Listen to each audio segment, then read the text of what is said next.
Hello and welcome, our blood viewers, to our today's news English edition. As usual, we bring to you the major and top highlights of tonight.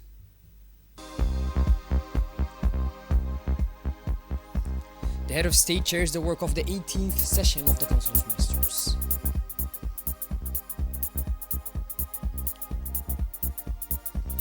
And on the international scene, 10 dead in Israeli strikes, hope of immediate truce in Lebanon.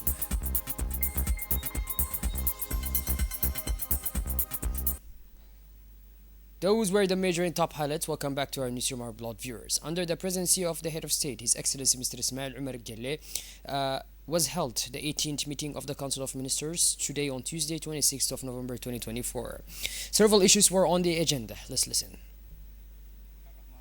Sous la présidence du chef de l'État, Son Excellence M. Ismail Omar Guelleh, s'est tenue la 18e séance du Conseil des ministres en ce mardi 26 novembre 2024. Étaient inscrites à l'ordre du jour 9 questions. The first question, draft finance law on the initial state budget for 2025. The state budget for 2025 financial year is presented in revenue and expenditure balance at 158.426 billion, representing an increase of 6.198 billion, equivalent to a growth rate of 4% compared with the rectifying budget for the 2024 financial year. The draft budget for the 2025 financial year is being drawn up in an international context that is relatively marked by economic growth, but remains fragile due to the persistent geopolitical tensions in Europe, the Middle East, and the sub-region. Against this backdrop, and in the face of major challenges linked to instability and tensions, the Republic of Djibouti continues to demonstrate its resilience by pursuing its strategy of economic modernization based on investment projects and structural reforms. These reforms lay the foundations for sustainable economic growth within the framework of sound, transparent public finance management modernized throughout digitalization. Despite these challenges, the medium-term outlook for Djibouti remains favorable, with the annual GDP growth stabilized at 6.7% by 2027. For fiscal year 2025, the LFI introduced a series of new measures aimed at optimizing direct revenue by broadening the tax base, digitizing tax management, strengthening tax collections, and improving tax compliance. On the expenditure side, the budget of the LFI 2025 reinforces the state's regalia missions, and more specifically those of the security forces and armed forces, support for diplomatic missions, support for the fight against money laundering, support for research in higher education, a strengthening of the multi-sectoral regulatory authority, support of the IGF and other control institutions, strengthening health policies and actions to benefit the Ministry of Economy and Finance in charge of industry. The second question is draft law rectifying an additional loan agreement for the Bula Slums Up Gardens and Integrated Urban Development Project. The purpose of the draft law is to ratify an additional loan agreement in amount of 2.989 billion financed by the Islamic Development Bank for the slum upgrading and integrated urban development project in the Jagabuldog district as part of the Zero Slums program. This project, managed by the agency Arulos under the aegis of the Ministry of City and Urbanism, aims to reinforce the forthcoming launch of the restructuring work in the Jagabuldog district and to launch the first priority investment in the Jebel district. The initial fundings has enabled work to begin on the servicing of a rehousing site for families who will be affected by restructuring operations and the preparations of several technical studies to improve the urban environment of the city of Djibouti. For the Jagabuldog district, the additional funding will extend the planned works to include the constructions and improvement of infrastructure, roads, sewerage networks, electricity, and drinking water. The rehousings of 230 households, the repositioning of 121 housing facades, and the development of public spaces in the Jebel district. Priority work will be launched with the constructions of a strategic access road linking the north and south of the district. This project is part of the implementations of Zero Shanty Town programs initiated by the living conditions in targeting neighborhoods while strengthening social cohesion. Presidency of the Republic. The third question. Draft law approving the final account of the People's Palace for the 2023 financial year. The financial account of the People's Palace for the 2023 financial year are closed with the income of 366 million and expenses of 361 million. Earnings for the year were up compared with the 2022 millions. Total incomes will amount to 366 million in 2023. These revenue are made up of the government subsidies, 261.8 million, and income from services, in particular or rentals, 62.2 million. LRS are increased plus 6.1 million and will account for 17% of revenue in 2023. Expenses for the year totaled 361.8 million, down to 7.4 million due to reductions in other external services. The main expenses items are external services 110 million and personal costs 160.3 million. The first question is the purpose of the draft orders is to approve the opening balance sheet of the Djibouti multi-sectoral regulatory agencies after January 1st, 2024. The purpose of this approval is to provide the new entities with a reliable and transparent financial statement summarizing its financial and assets situations at that date. The opening balance sheet showing total assets of 106 million marks the starting point of these independent administrative authorities created by the law number 74E and 28L and subject the public account rules. The adoption of this draft decree completes the legal framework of the Djibouti multi-sectoral regulatory agency, reinforcing the foundations necessary for the exercise of its missions. The Minister of Justice and Penitentiary Affairs in charge of human rights. The fifth question, draft law approving the financial account for the 2023 financial year of the National Judiciary School. The financial account for the financial year 2023 of the NH show incomes of 52 million and expenses of 65 million. Income for the year amounted to 52 million, up to 16.7 million on the previous year's figure is 35.2 million. Income consisted mainly of the government subsidies, up by 10.9 million, and tuition fees 4.6 million. Expenses for the year totaled 65.8 million, up and 29 million on the previous year. This increase was due to higher external services and personal costs. In fiscal 2023, NH completed the trainings of the first class of judicial auditor and court clerk. It also set up a library of 500 books and subscribed to the DALO's legal website. The Ministry of National Education Vocational Training. The sixth question, draft law adopting the financial account of the Center CRIPEN for fiscal year 2023. CRIPEN's financial account for fiscal year 2023 show incomes of 664 million, expenses of 570 million, with the net incomes of 93 million. Earnings for the years improved significantly, 93.608 million compared with the 3.3 million in 2022. Income for the years rose by 374 million, mainly due to the inclusions in CRIPEN's account of the government subsidies for the purchase of school textbooks.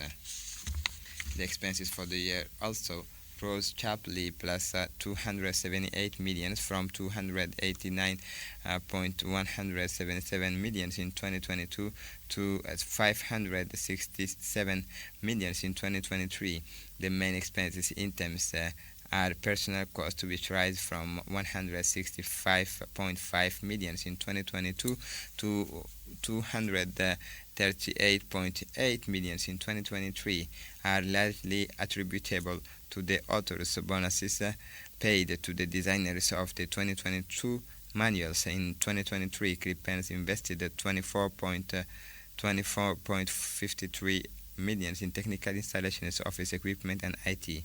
The Minister of Communication in charge of postal communication draft law approving the financial account for the 2022 financial year of the Post of Djibouti. The Post of Djibouti's financial account for fiscal year 2022 show incomes of 546 million and expenses of 672 million. Operating incomes amounted to 530 million and comprised sales of 184.1 million, up to 42.2 million. The Djibouti Telecom subsidies 312 million and licenses fees 10 million. Operating expenses amounted to 619.5 million and 10.8 million on the previous year, 608.7 million. This increase was due to higher personal costs in 2022. The Post of Djibouti invested 20.9 million in fitting out and constructions and the acquisitions of furniture, office equipment, and IT hardware. The Ministry of Social Affairs, Solidarity. The 8th question, draft law approving the financial account of the IDDS for fiscal year 2023. The IDDS financial accounts for the 2023 financial year show incomes of 527 million and expenses of 483 million with a profit of 43 million. The profit for the years will increase slightly from 42.2 million in 2022 and to 43 million in 2023.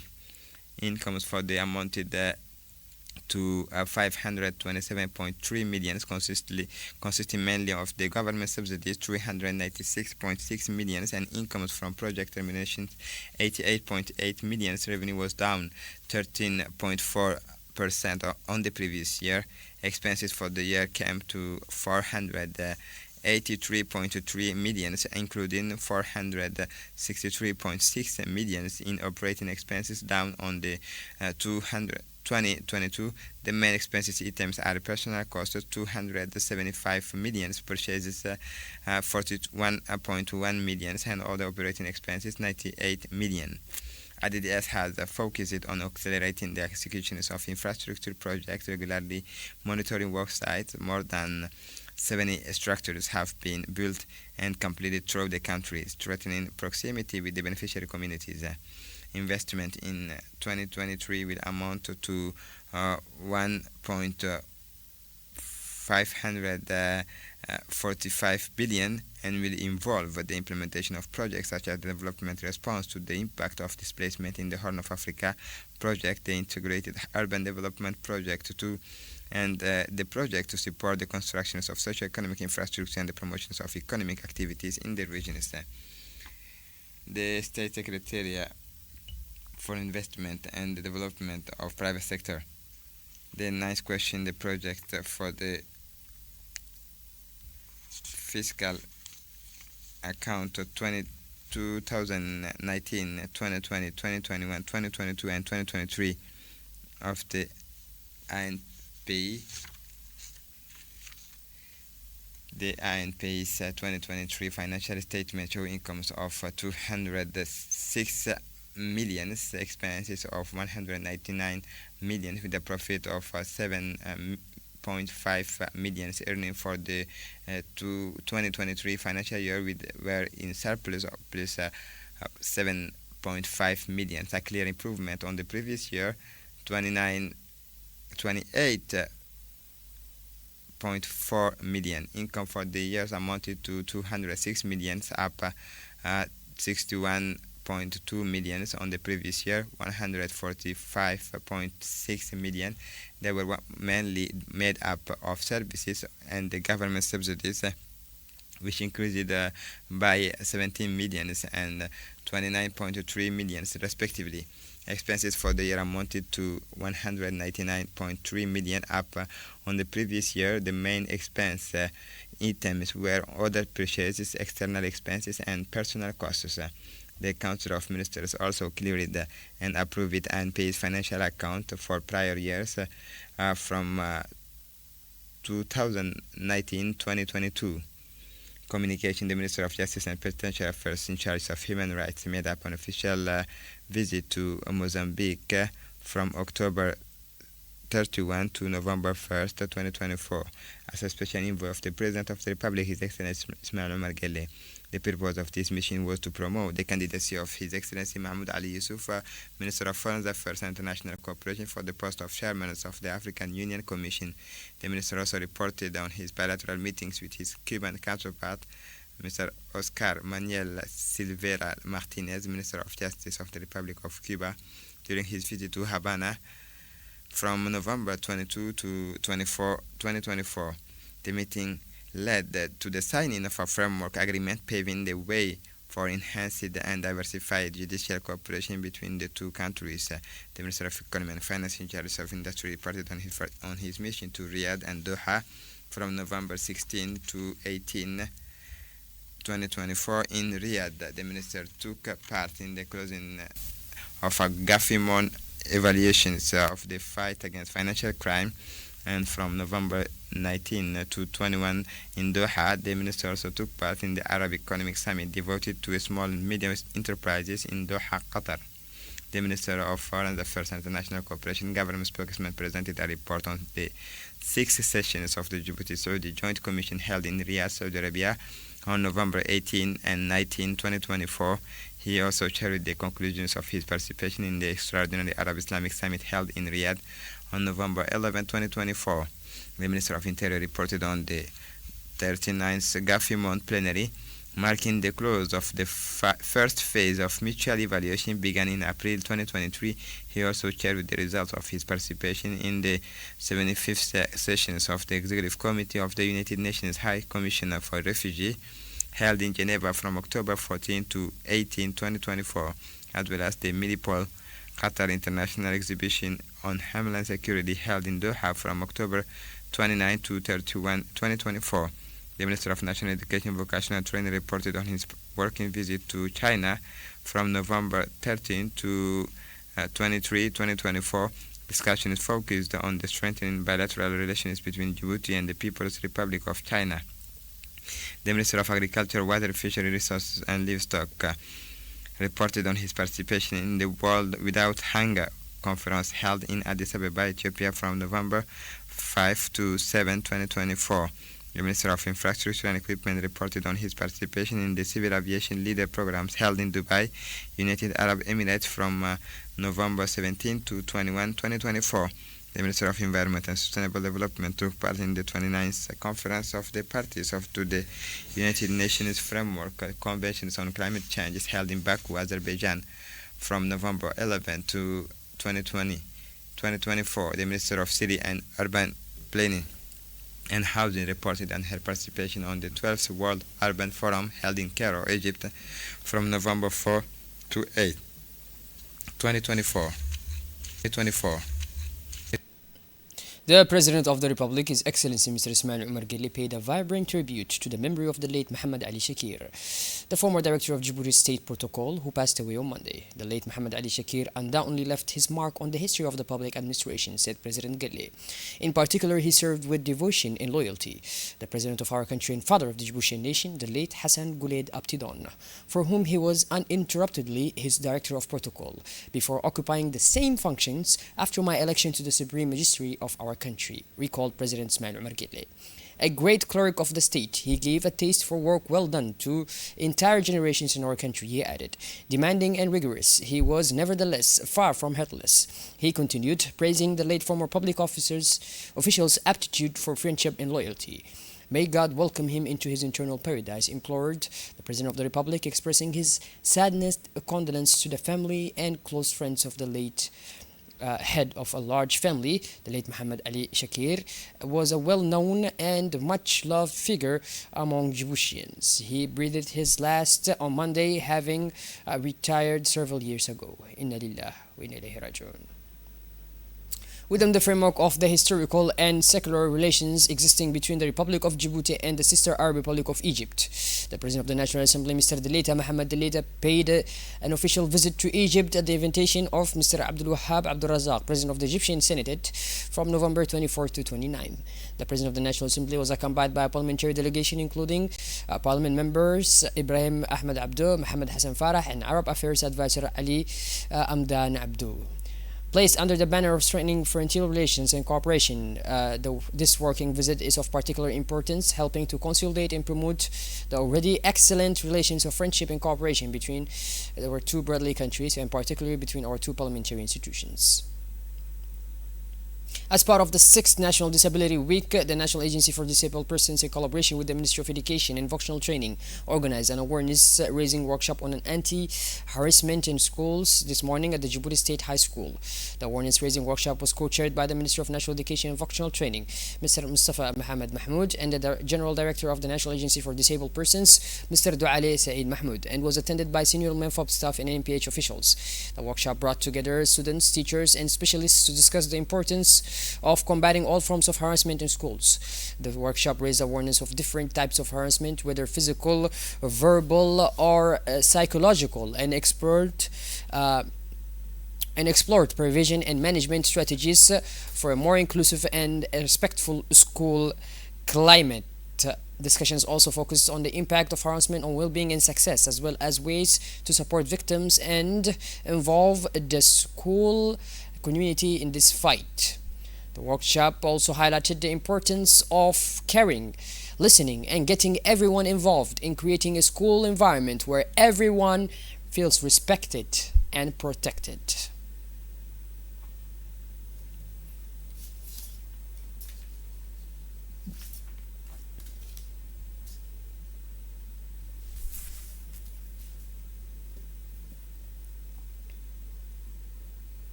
The General Director of the National Agency for Disabled People, Mr. Douale Saeed Mahmoud, stressed that the ceremony was part of the National Disability Week. Let's listen.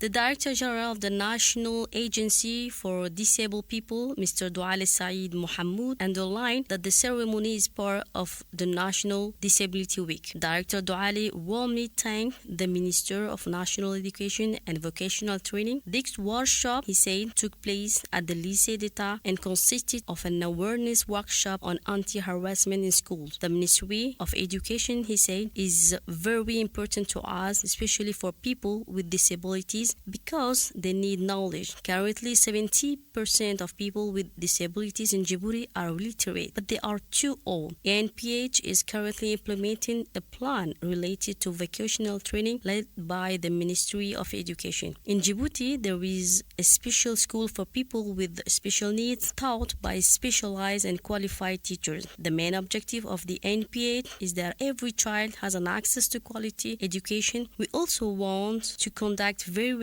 awareness campaigns. He did not fail to thank the officials of the Ministry of National Education, teachers, as well as the students of the Lycée d'État.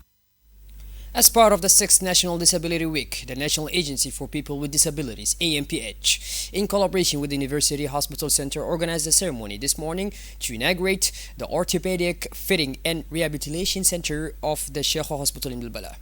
The ceremony was co-chaired by the General Director of the ANPH and the General Director of the hospital. The ceremony was also, the event marks a decisive step towards the care of people with disabilities and aims to offer modern and appropriate rehabilitation solutions. The center has state-of-the-art equipment for manufacture, fitting, and maintenance of prostheses and orthoses, as well as offering rehabilitation and personalized follow-up services. The Orthopedic Fitting and Rehabilitation Center at Sheikh Hospital of Balbala plays a key role in providing adapted care for children with special needs, offering rehabilitation services and orthopedic appliances to improve mobility and quality of life for disabled children. The ceremony ended with the signing of a partnership agreement between the National Agency for Disabled Persons and the Djibouti University Hospital Center.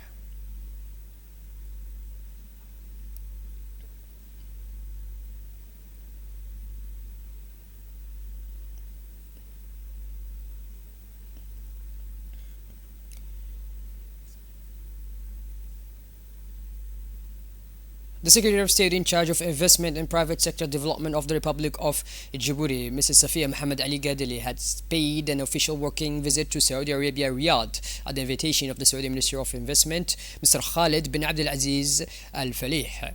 The visit, which focused on strengthening bilateral economic relations, marked a significant step forward in cooperation between the two nations. During the meeting, discussions focused on improving economic relations and investment flows between Djibouti and Saudi Arabia. Particular attention was paid to promoting Saudi investment in Djibouti, underlining the latter's strategic potential as a regional economic hub. Alongside the main debates of the Heritage 2024 Forum, the second day highlighted an essential phase of the event: the presentation and promotion of research work. This aspect, often perceived as the beating heart of this type of intellectual gathering, lived up to its promise, attracting the attention of the experts, academics, and decision makers in attendance. The program featured 20 research papers, hand-picked from over 100 proposals submitted by researchers from the region and beyond. These studies, covering a rich and varied spectrum of subjects ranging from socioeconomic dynamics to geopolitical issues, testifies to the intellectual ever-seen driving the Horn of Africa. Each presentation is part of a quest to dive deeper into regional issues in the hope of offering concrete, well-founded solutions. The exchange around these studies enabled participants to cross their perspectives and dive deeper into the themes explored in the presentations. Topics covered included the impact of trade relations on regional stability and the challenge of integration. These forums for collective reflection aims to translate academic findings into tangible action and strategic recommendations for the decision makers present. The Ideas Forum continued to intellectual adventure with the second day combating analytical death and a spirit of collaboration as the debates intensified in the hushed halls of Djibouti. A hint of hope seemed to waft through the air, reminding us that thinking together is already a victory over division. The heart of the day's discussions was an omnipresent theme. How can the challenge facing the Horn of Africa be transformed into shared opportunities? Economists, socialists, and lawyers and diplomats viewed with each other to eloquence to divine their visions. The aim was not just to denounce the region's ills, from recurring conflicts to climate instability, but to propose solutions combining cooperation and boldness. A unified horn is a strong horn, where the covering inflections of the peninsulas electing thunderous applause. Far from being a cliche, this unity was not seen as an idealistic pipe dream, but an achievable ambition supported by trade, law, and above all, the spoken word. Even in the midst of serious debate, the human spirit always finds an opportunity to laugh. The second day offered no miracle solutions, and to much the better, the complexity of the region demands nonsense, progressive, and inclusive responses. What did emerge, however, was a shared sense that the peoples of the Horn of Africa can find common strength in their very differences. The discussions on this second day will continue tomorrow, and one thing is already certain: the ideas sown here will bear fruit, slowly but surely. This morning at the People's Palace, a lunch and training workshop was held as part of the Rotterdam Convention Capacity Public and Building Project. The event was chaired by Mr. Idris Ismail Noor, Director of Environment, and Mr. Jost, Project Director. The session brought together public administration, executives of students involved in environmental issues. The aim of the workshop was to raise awareness of the Rotterdam Convention, which aims to promote safer management of chemicals and pesticides activities while strengthening the capacities of national players to manage their substance and compliance with international standards. Mr. Idris Ismail Noor underlined the importance of this initiative for Djibouti, pointing out that environmental protection is at the heart of national priorities, and the implementation of the Rotterdam Convention will help to strengthen chemical risk management. This workshop marks an important step in the development of local skills and the consolidation of partnership for environmental protection in Djibouti. The Rotterdam Convention is an international agreement designed to promote safer management of chemicals.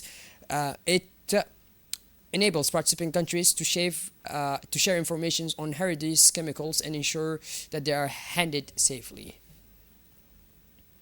An important meeting took place at the Camp Sheikh Usman, more precisely at the Army Technical and Tactical Training Center, where the Chief of the Armed Forces General Staff Lieutenant General Zakaria Sheikh Ibrahim had the honor of welcoming Sheikh Abdirashid Ali Sufi. The event was attended not only by military chiefs but also by senior members of the defense and security forces, which testifies to the importance of this exchange. During the meeting, Sheikh Abdirashid Ali Sufi addressed the audience made up of several senior officials from the defense and security forces. In his speech, he stressed the importance of complying with the teachings and perspectives contained in the divine word. His speech was aimed at guiding members of the armed forces towards fundamental values such as peace, unity, and well-being. In particular, he stressed the importance of faith and moral responsibility in the performance of their duties. According to him, these values are essential to guarantee not only the effectiveness of the defense forces but also to respect for human dignity and justice. The Sheikh encouraged the military to be models of discipline, respect, and benevolence for their missions, and to also always strive to act according to ethical principles that promote social cohesion and national security. The meeting was thus a landmark moment of rapprochement between military and religious authorities, aimed at strengthening the moral and spiritual dimension of the defense and security forces while reaffirming their vital role and preserving peace and national unity. Today, the National Union of Djiboutian Women, UNFD, in collaboration with the Office of the United Nations High Commissioner for Refugees, officially launched the National 16 Days of Activism Against Gender-Based Violence campaign at the village of Markazi in Obokh.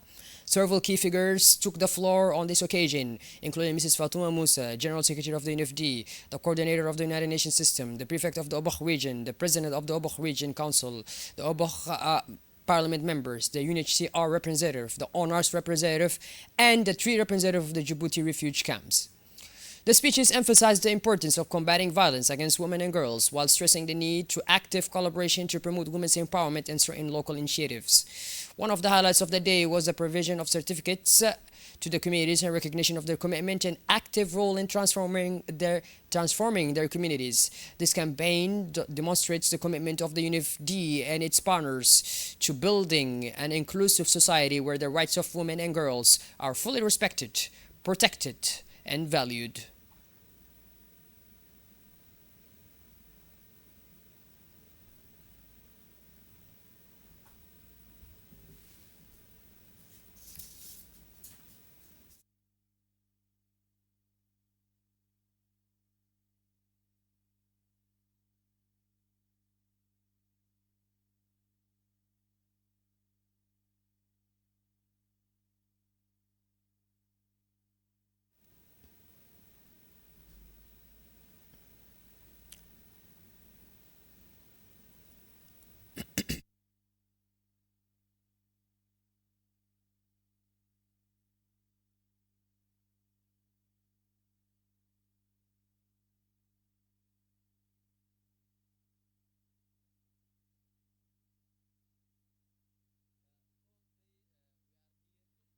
Celebrate the 16 days activity, and today especially about violence.